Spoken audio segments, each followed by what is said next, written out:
orang tua apa yang kita minta? Ya Allah, jadikanlah anak dan cucuku anak yang soleh solehah. Minta anak soleh solehah, lupa kadang-kadang mensolehkan diri. Ini tadi. Dalam artian bagaimana? Kalau kita menginginkan anak yang soleh solehah, solehkan dulu diri kita.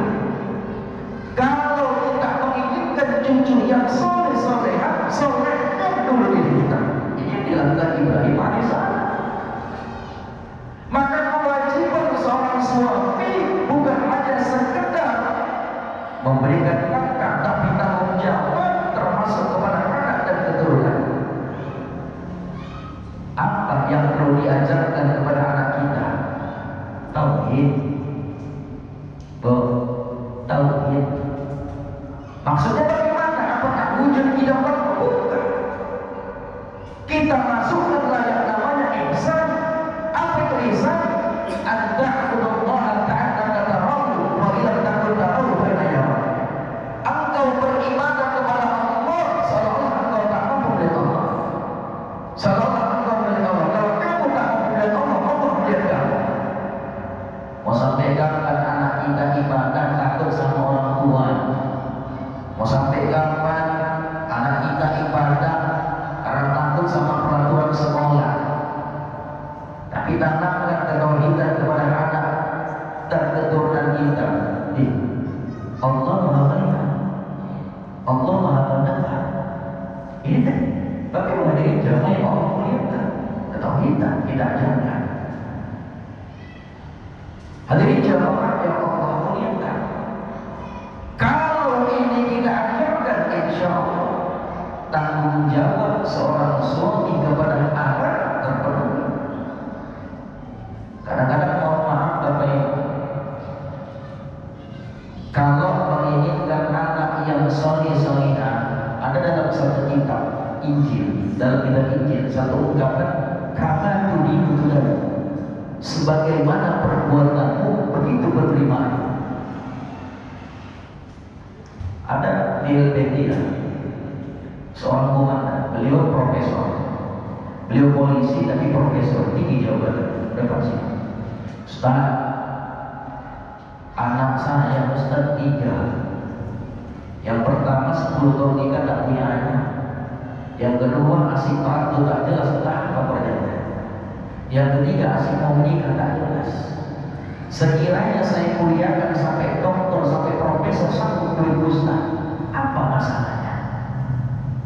Lalu saya sampaikan, Pak, tidak bisa 100% kita serahkan kepada anak kita. Terus kita tarik ke diri kita apa yang kita lakukan dahulu. Berpikir Bapak, dibukanya Facebook, dinampaknya ada foto dia. Sampai kapanpun aku tak pernah senang melihat kamu dan keturunan. Rupanya doa-doa orang-orang yang pernah dizalimi. Dulu rupanya pernah banyak anggota ataupun polisi yang bermasalah kejam kali ini. Terus gimana Ustaz solusinya? Minta maaf kepada orang yang pernah Bapak sakiti. Ini tadi. Ini perkara hablum minallah hablum minannas. Kalau perkara hablum minallah, sholat, zikir, hablum minallah, puasa, hablum minallah, Al-Quran kita baca, hablum minallah, hubungan dengan Allah. Ini tadi. Kita tinggalkan, tak pernah kita lakukan maksiat yang bersangkutan dengan hablum minallah. Kita tinggalkan, tak kita lakukan. Suatu saat kita tobat kepada Allah, berbanyak istighfar, Allah terima taubat. Tapi tapi kalau perkara hablum minannas, tobat kita tobat istighfar banyak, betul-betul tobat kepada Allah. Belum Allah terima taubat kita kalau kita belum minta maaf kepada orang yang kita zalimi. Makanya Rasul menyampaikan, adalah ilmu bersama kalian tahu siapakah orang yang bangkrut. Ya Rasul, orang yang bangkrut orang yang tidak punya anak, salah. Orang yang bangkrut orang yang tidak punya anak, salah. Lalu Nabi menyampaikan, orang yang bangkrut di dunia hebat amal sholat, hebat amalan sedekahnya, hebat amalan Qur'annya, hafal Qur'an 30 juz, sedekah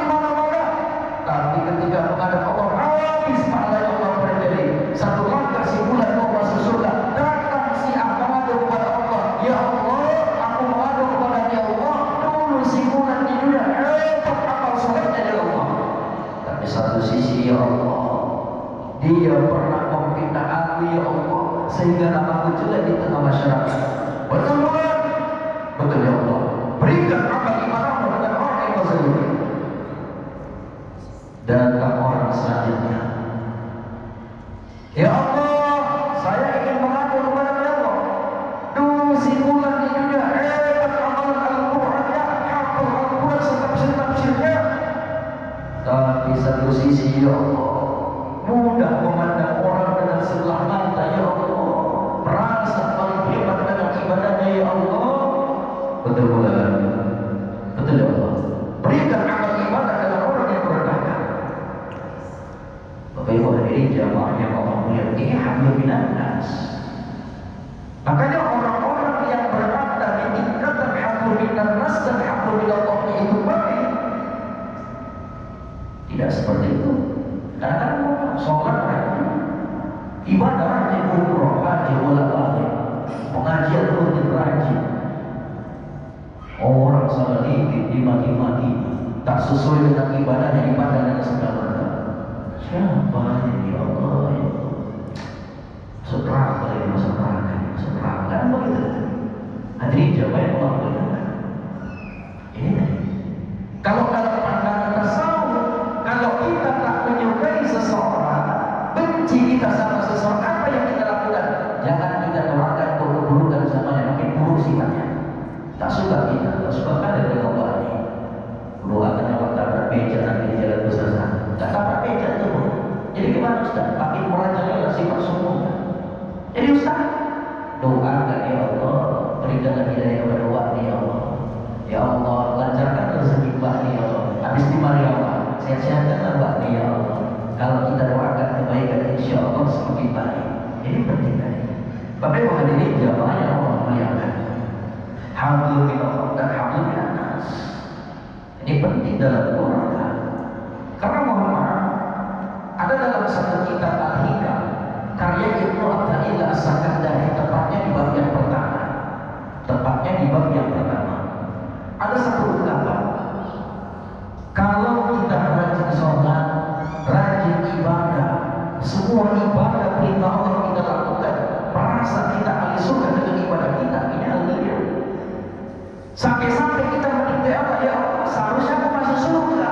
Aku udah rajin sholat, aku rajin ibadah, aku suruh sampai tinggi zikirku, berbagai macam ibadah yang Allah, sampai surga sama aku. Mendikte Allah dalam ketauhidan salah. Dan seseorang masuk ke dalam surga bukan dikarenakan sholat kita.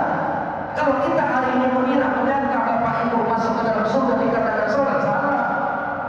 Kalau hari ini kita masuk ke dalam surga dikarenakan kebaikan kita, dikarenakan amal ibadah kita, salah. Yang paling disayangkan, mudah pula memandang orang sebelah mata ketika ibadahnya tak sesuai dengan budaya setan.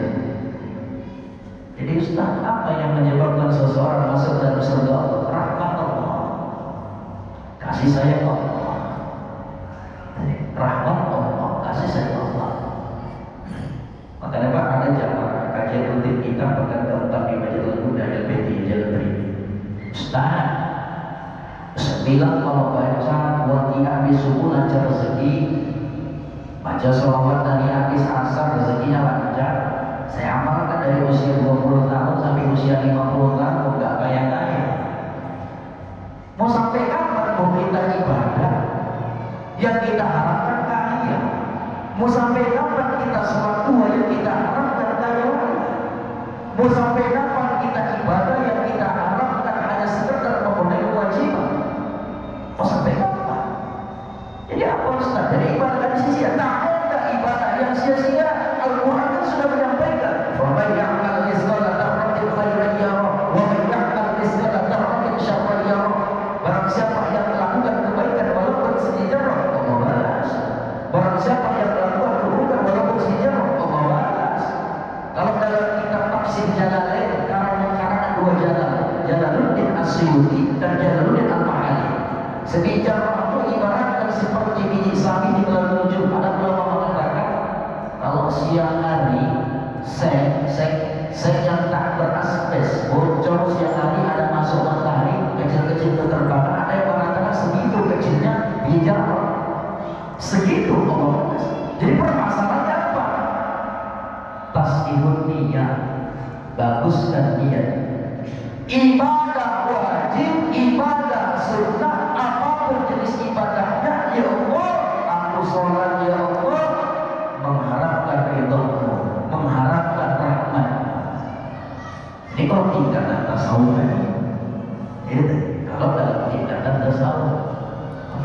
mewakili jamaah yang Allah muliakan.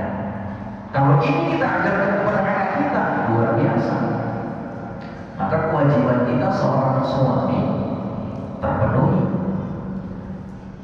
Kemudian